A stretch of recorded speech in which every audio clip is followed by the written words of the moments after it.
I'm Claire Moulton, the publisher at the company of Biologists, and I'm going to talk briefly about transparent metrics. Obviously, a publisher can choose which metrics they want to be transparent about, and they can choose to show metrics at the journal level, portfolio level, or across the whole organisation. But I'm going to show three possible schemes that you might want to consider, and I've provided links to them here in case that's useful. The first model is the information power model, which has been endorsed by Plan S and focuses on editorial metrics as well as a price breakdown. The Fair Open Access Alliance model, which has also been endorsed by Plan S and is about how the APC is used to fund different author services. And then finally, one from the Society Publishers Coalition coming soon called Vital Statistics. So starting with the information power model, it's based around a data collection sheet that collects bibliographic metadata such as the ISSN of the journal, the APC, waiver policies, subscription prices. There's a large section on editorial metrics that I'll show an example for. And then there's the price breakdown. This is not as scary as it initially sounds, and it is a percentage so that it doesn't actually show exact financial information. The end result is a machine readable table. There is an implementation guide provided along with recommendations, including legal advice so that publishers don't risk infringing competition law. So here's an example of that editorial metrics table. As I said, it's machine readable, so it doesn't look particularly pretty, but the table does include definitions of each of the measures and how you might want to go about reporting it. It includes standard measures such as acceptance rate, the number of reviews that an average article will receive, speed to publication, and standard counter reports for usage. So those are probably the sorts of measures that you're recording on your journals anyway. In terms of the price breakdown, as I said, it's showing a percentage of the price breakdown, not actual financial details. Plan S actually links to two examples, one from the company of Biologists that I'm showing here.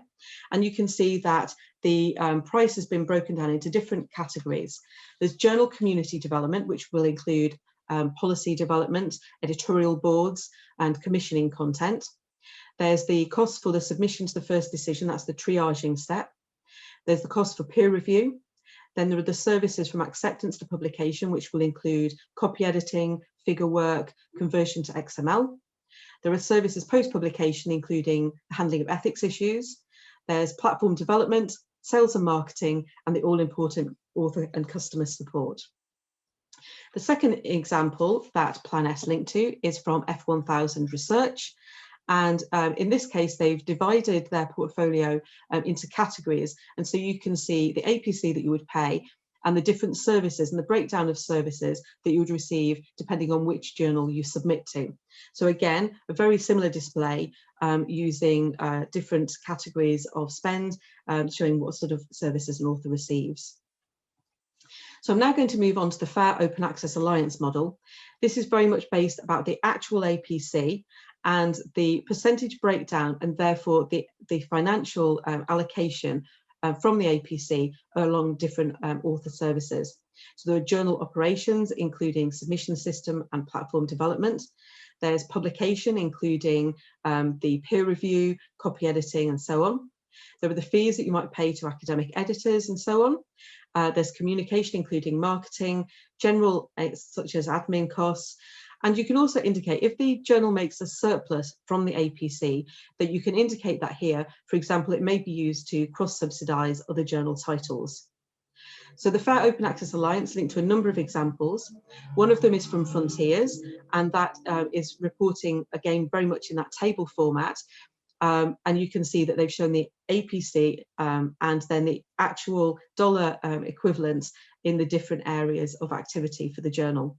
And again, they've shown different categories, so it might depend on which journal an author is submitting to.